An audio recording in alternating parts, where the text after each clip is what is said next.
Shalom Bapak Ibu Saudara. Semangat.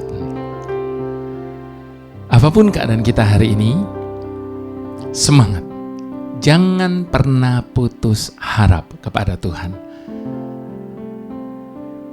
Sebab ketika Tuhan memanggil kita ikut Dia tidak pernah menjanjikan bahwa jalan kita akan selalu mulus. Ketika Tuhan memanggil kita untuk ikut Dia tidak pernah menjanjikan bunga akan selalu bertabur di sepanjang jalan hidup kita. Dan matahari akan terus bersinar. Itu sebabnya kalau hari ini kita sedang tidak menemukan bunga di sepanjang jalan hidup kita, bahkan yang ada justru jalan yang berkelok-kelok terjal berbatu-batu. Mungkin hari ini kita tidak sedang melihat matahari bersinar, bahkan justru yang ada kegelapan tengah menyelimuti hati kita dan hidup kita. Tetap Bapak Ibu Saudara, dalam keadaan apapun, kita tetap harus mengandalkan Tuhan dan percaya akan tuntunan Tuhan melewati apapun. Daud yang sudah begitu dekat dengan Tuhan, dia pun harus melewati lembah kekelaman. Jadi jalan hidup kita memang tidak selalu mulus, Bapak Ibu Saudara. Dan itu yang menjadi tema saya kali ini. Namun, betapa berbahayanya pun, seberapa kelamnya pun lembah yang harus kita lewati, as long as kita berjalan bersama dengan Sang Gembala yang baik itu, maka kita akan merasa tenang. Kita tetap akan bisa mengalami damai sejahtera dalam hidup kita. Sebelum saya berbicara lebih lanjut mengenai tidak selalu mulus, kita satukan hati berdoa. Bapa penuntun hidup kami, kami sadar firman-Mu berkata bahwa manusia tidak berkuasa untuk menetapkan satupun langkah dalam hidupnya. Sebab hanya Engkau yang tahu setiap jalan-jalannya. Dan Engkau tidak pernah menjanjikan jalan yang rata bagi kami. Itu sebabnya kalau hari ini tangan-Mu sedang menuntun kami melewati jalan-jalan yang naik turun terjal berbatu-batu, bahkan ketika kami harus turun dalam lembah kekelaman sekalipun, it doesn't matter as long as you are with me. Karena kami percaya keadaan apapun bagaimanapun situasi itu gak penting. Yang penting adalah penyertaan-Mu yang sempurna atas hidup kami. Melewati segala sesuatu, even di tengah badai sekalipun, kami akan tetap bisa memuji Engkau. Kami tetap bisa mengangkat kedua tangan kami. Karena kami percaya tidak pernah sedetik pun Kau meninggalkan kami. Engkau penjaga kami yang tidak pernah tertidur dan tidak pernah terlelap. Dan Engkau berjanji, Engkau tidak akan membiarkan kaki kami goyah. Sementara itu, Engkau akan terus menopang kami. Terima kasih Tuhan. Terima kasih. Haleluya. Jalan-Mu tak terselami oleh setiap hati kami. Namun satu hal ku percaya, ada rencana yang indah. Oh, tiada terduga kasih-Mu, heran dan besar bagiku. Arti kehadiran-Mu selalu nyata di dalam hidup hidupku. Penyertaan-Mu sempurna, rancangan-Mu penuh damai, aman dan sejahtera walau di tengah badai. Ingin ku selalu bersama, rasakan keindahan arti kehadiran-Mu Tuhan. Penyertaan-Mu sempurna, rancangan-Mu penuh damai, aman dan sejahtera walau di tengah badai. Ingin ku selalu bersama, rasakan keindahan arti kehadiran-Mu Tuhan. Baik Bapak Ibu Saudara, kita mau membaca sebuah kisah yang luar biasa. Terambil dari kitab 2 Samuel 2. Kisah tentang Daud dan Saul. Baik, kita baca sama-sama 2 Samuel 2. Judul dari perikop ini adalah Daud menjadi raja atas Yehuda. Kemudian bertanyalah Daud kepada Tuhan, katanya, apakah aku harus pergi ke salah satu kota di Yehuda? Firman Tuhan kepadanya, pergilah. Lalu kata Daud, kemana aku pergi? Firman-Nya, ke Hebron. Lalu pergilah Daud ke sana dengan kedua istrinya, Ahinoam, perempuan Yisrael, dan Abigail, bekas istri Nabal, orang Karmel itu. Juga Daud membawa serta orang-orangnya mengiringnya, masing-masing dengan rumah tangganya, dan menetaplah mereka di kota-kota Hebron. Kemudian datanglah orang-orang Yehuda, lalu mengurapi Daud di sana menjadi raja atas kaum Yehuda. Ketika kepada Daud diberitahukan bahwa orang-orang Yabes Gilead menguburkan Saul, maka Daud mengirim orang kepada orang-orang Yabes Gilead dengan pesan, diberkatilah kamu oleh Tuhan, karena kamu telah menunjukkan kasih-Mu kepada tuanmu Saul dengan menguburkannya. Oleh sebab itu, Tuhan kiranya menunjukkan kasih dan setianya kepadamu. Aku pun akan berbuat demikian yang sama kepadamu, karena kamu telah melakukan hal demikian. Kuatkanlah hatimu sekarang dan jadilah orang-orang yang gagah perkasa, sekalipun tuanmu Saul sudah mati dan aku telah diurapi oleh kaum Yehuda menjadi raja atas mereka. Perikop berikutnya berjudul Peperangan antara Daud dan Isi-Boset. Abner bin Ner, panglima Saul, telah mengambil Isi-Boset, anak Saul, dan membawanya ke Mahanaim, serta menjadikannya raja atas Gilead, atas orang Asyuri, atas Yisrael, atas Efraim, dan atas Benyamin, bahkan atas seluruh Israel. Isi-Boset bin Saul berumur 40 tahun pada waktu itu menjadi raja atas Israel, dan ia memerintah 2 tahun lamanya. Hanyalah kaum Yehuda yang mengikuti Daud. Dan lamanya Daud memerintah di Hebron atas kaum Yehuda adalah 7 tahun dan 6 bulan. Lalu Abner bin Ner dengan anak buah Isi-Boset bin Saul bergerak maju dari Mahanaim ke Gibeon. Juga Yoab anak Zeruya dan anak buah Daud bergerak maju. Mereka saling bertemu di telaga Gibeon, lalu tinggal di sana. Pihak yang satu di tepi telaga sebelah sini dan pihak yang lain di telaga sebelah sana.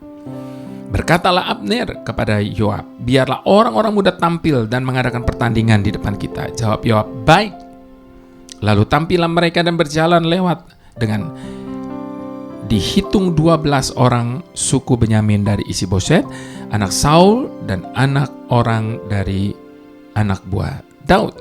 Kemudian mereka masing-masing menangkap kepala lawannya dan menikamnya dengan pedang ke lambung lawannya, hingga rebahlah mereka bersama-sama. Sebab itu tempat itu disebut orang Helkat Hazurim, letaknya dekat Gibeon. Pada hari itu pertempuran sangat hebat, dan Abner serta orang-orang Israel terpukul kalah oleh anak buah Daud. Ketika anak laki-laki Zeruya bin Yoab, Abisai, dan Asael ada di sana, Asael cepat larinya seperti kijang di padang. Asael mengejar Abner dan tidak menyimpang ke kanan atau ke kiri dalam membuntutinya. Lalu Abner berpaling ke belakang dan bertanya, "Engkaukah itu Asael?" Jawabnya, "Ya, aku." Kemudian berkatalah Abner kepadanya, "Menyimpanglah ke kiri atau ke kanan, tangkaplah salah satu orang dari orang-orang muda itu dan ambillah senjatanya."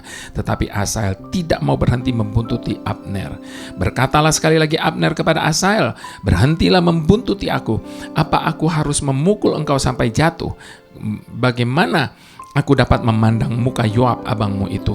Tetapi Asael menolak berhenti. Lalu Abner menusuk ke belakang perut Asael dengan tombaknya, sehingga tombak itu menembus ke belakangnya, dan rebahlah ia dan di sana dan mati di tempat itu juga. Semua orang yang datang ke tempat Asael rebah dan mati itu berhenti di sana. Tetapi Yoab dan Abisai mengejar Abner ketika matahari masuk, dan mereka sampai dekat Bukit Ama yang ada di sebelah timur Giah ke arah padang gurun Gibeon. Berhimpunlah Bani Benyamin di belakang Abner menjadi satu gabungan dan bersiap-siap di puncak sebuah bukit. Berserulah Abner kepada Yoab, "Haruskah pedang makan terus-menerus? Tidak tahukah engkau bahwa kepahitan datang pada akhirnya? Berapa lama lagi engkau tidak mau mengatakan kepada rakyat itu supaya mereka berhenti memburu saudara-saudaranya?" Jawab Yoab, "Demi Tuhan yang hidup, sekiranya engkau berbicara tadi, maka tentulah sudah dari tadi pagi rakyat menarik diri dari memburu saudara-saudaranya." Lalu Yoab meniup sangkakala dan seluruh rakyat berhenti. Mereka tidak lagi mengejar orang Israel dan tidak berperang lagi. Semalam-malaman Abner dan orang-orangnya berjalan melalui Araba dan Yordan, menyeberangi sungai Yordan, berjalan terus sampai hampir sepanjang siang, lalu sampai ke Mahanaim. Ketika Yoab berhenti memburu Abner dan menghimpun seluruh rakyat, ternyata 19 orang dari anak Daud hilang, termasuk Asael. Tetapi anak buah Daud menewaskan dari suku Benyamin, dari seorang-orang Abner 360 orang. Mereka mengangkat mayat Asael dan menguburkannya di dalam kubur ayahnya di Betlehem. Kemudian berjalanlah Yoab dan orang-orangnya semalam-malaman ke Hebron ketika hari sudah terang. Bapak Ibu Saudara, ini adalah kisah yang terjadi setelah Saul mati. Makanya di dalam 2 Samuel 3 ayat pertama dikatakan peperangan antara keluarga Saul dan keluarga Daud berlarut-larut. Daud kian lama kian kuat, sedang keluarga Saul kian lama kian lemah. Bapak Ibu Saudara, Alkitab mencatat bahwa Samuel mengurapi Daud sebagai raja ketika Daud sendiri masih remaja. Mari kita bayangkan ya Bapak Ibu Saudara proses ini. Jadi Samuel mengurapi Daud sebagai raja waktu Daudnya masih remaja. Dan tentunya sebagai seorang yang masih remaja, Daud telah tercatat dengan berbagai prestasi hebat. Salah satunya seperti kita tahu bagaimana ia mengalahkan Goliat.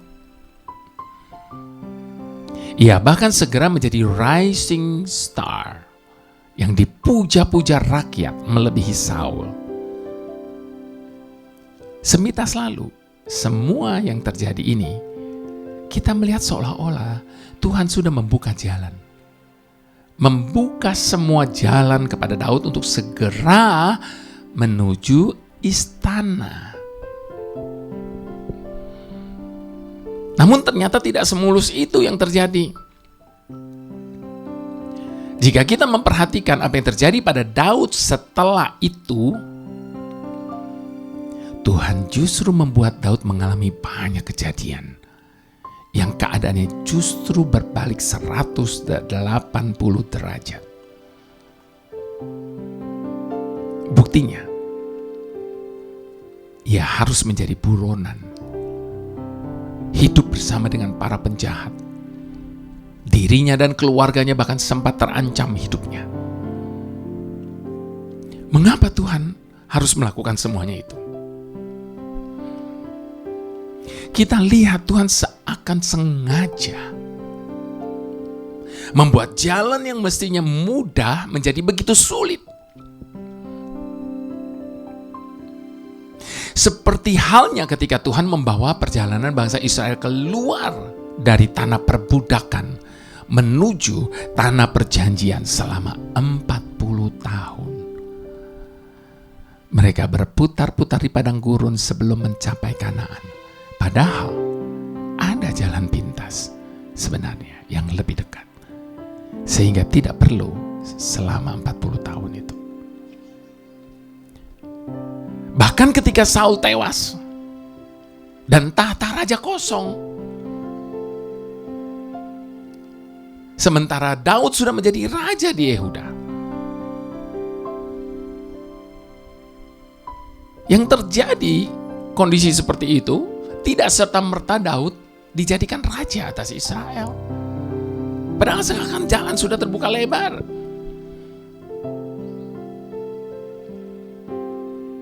Malah kita baca tadi ada Isi-Boset yang menjadi raja boneka dengan Abner di belakangnya.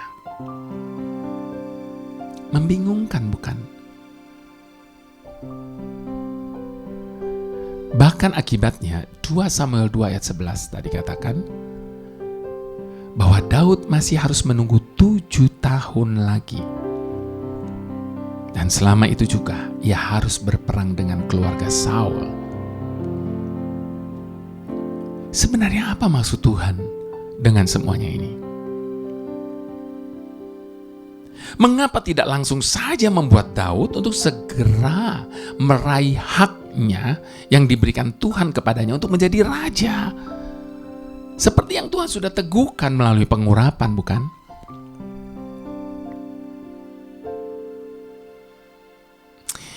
Satu kali saya pernah membaca pendapat dari seorang pendeta yang bernama Pendeta Ray Pritchard. Dalam sebuah tulisannya, dia mengatakan, ada 4 cara yang seringkali Tuhan pakai dalam menyatakan janji-janjinya. Catat baik-baik. Yang pertama, dengan cara mengangkat kita pelan-pelan. Yang kedua, dengan memberkati kita terang-terangan. Yang ketiga, dengan mengejutkan kita sewaktu-waktu. Dan yang keempat, dengan menguji kita senantiasa. Hal ini juga yang dialami Daud. Hal ini juga yang dialami oleh Daud dan mungkin juga sedang kita alami saat ini. Daud muda, seperti bisa dilihat waktu melawan Goliat, adalah seorang yang mempunyai karakter berkobar-kobar. Dan beberapa tafsiran bahkan mengatakan agak liar. Dikarenakan kemudaannya itu, darah mudanya, kalau zaman sekarang katakan. Itu sebabnya Tuhan perlu membentuk imannya, kesabarannya, hati yang mau mengampuni, dan kepemimpinannya. Itu alasan mengapa Tuhan melakukan semuanya itu. Dan Tuhan melakukan itu meskipun ia harus melalui banyak pengalaman yang tidak mengenakan. Namun, ketika kita harus melewati jalan yang mulai terjal berbatu sekalipun, bisa jadi, Bapak Ibu Saudara, itu merupakan jalan menuju puncak dalam hidup kita. Itu sebabnya, apapun dan bagaimanapun keadaan kita saat ini, percayalah, semua itu merupakan suatu proses di mana Tuhan sedang membentuk kita menjadi pribadi yang lebih baik lagi. seperti yang dilakukannya kepada Daud. Bagian kita hanya setuju dengan Tuhan. Whatever. Mari sekali lagi sama-sama kita mau akui di hadapan Tuhan. Jalanmu tak terselami oleh setiap hati kami, namun satu hal ku percaya, ada rancangan yang indah, tiada terduga kasih-Mu. Heran dan besar bagiku arti kehadiran-Mu selalu nyata di dalam hidupku. Penyertaan-Mu sempurna, rancangan-Mu penuh damai, aman dan sejahtera.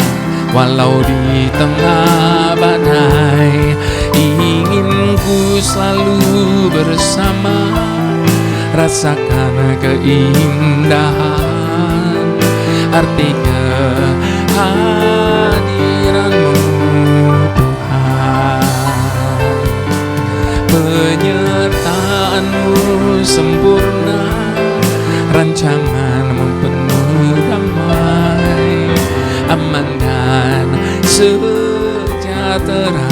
Walau di tengah badai, ingin ku selalu bersama, rasakan keindahan arti kehadiran-Mu Tuhan. Arti kehadiran-Mu Tuhan, arti kehadiran-Mu Tuhan.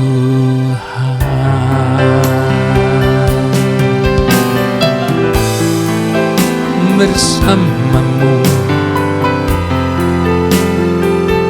kami tenang, bersama-Mu Tuhan kami aman. Penyertaan-Mu sempurna,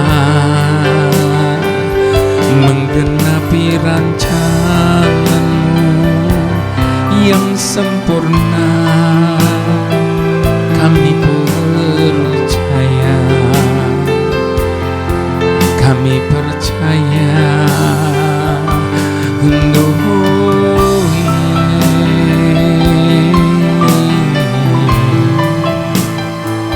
selamanya.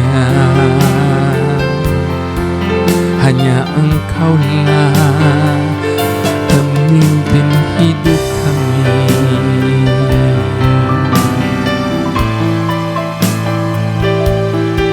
Letakkan hak atas masa depan kita di dalam tangan, sebab Dia tahu jauh lebih baik daripada setiap kita.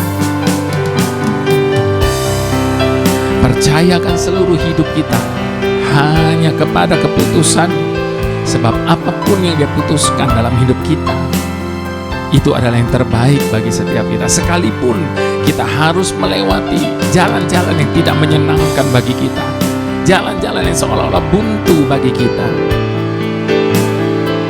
namun selama kita berjalan bersama dengan Dia, percayalah, penyertaan-Nya sempurna melewati segala keadaan dalam hidup kita. Sekali lagi, percayakan perjalanan hidup kita ini hanya kepada Tuhan, sebab Dia tahu jauh lebih baik daripada setiap kita. Haleluya. Tuhan yang selalu bekerja tepat waktu. Maafkan kami kalau seringkali kami meminta sesuatu, kami ingin Engkau segera memberinya. Ketika kami mohon pertolongan-Mu, kami ingin Engkau segera turun tangan atas masalah kami. Ketika kami memerlukan sesuatu, kami ingin Engkau segera mengabulkan bagi kami. Dan ketika seakan Engkau menunda, bahkan seolah Engkau berpangku tangan, kami segera menjadi marah dan kecewa. Bahkan tidak sedikit dari kami meninggalkan-Mu. Seringkali kami lupa bahwa Engkau adalah pemilik hidup kami. Engkau adalah penuntun dan pemimpin hidup kami. Seringkali kami lupa bahwa Engkau adalah yang berdaulat penuh atas hidup kami. Seringkali kami lupa bahwa Engkau merencanakan segala sesuatu tepat waktu, sekalipun kami belum bisa memahaminya. Seringkali kami lupa bahwa Engkau merancangkan segalanya sempurna. Itu sebabnya saat ini kami datang berserah sepenuhnya kepada-Mu Tuhan. Ambil alih seluruh hidup kami. Saat ini kami mengakui bahwa sebagai pemilik, penuntun dan pemimpin hidup kami, Engkau tahu yang terbaik. Saat ini kami mengakui bahwa hanya Engkaulah yang berdaulat atas hidup kami. Maka jadilah pada kami sesuai dengan tuntunan-Mu, pimpinan-Mu dan kehendak-Mu.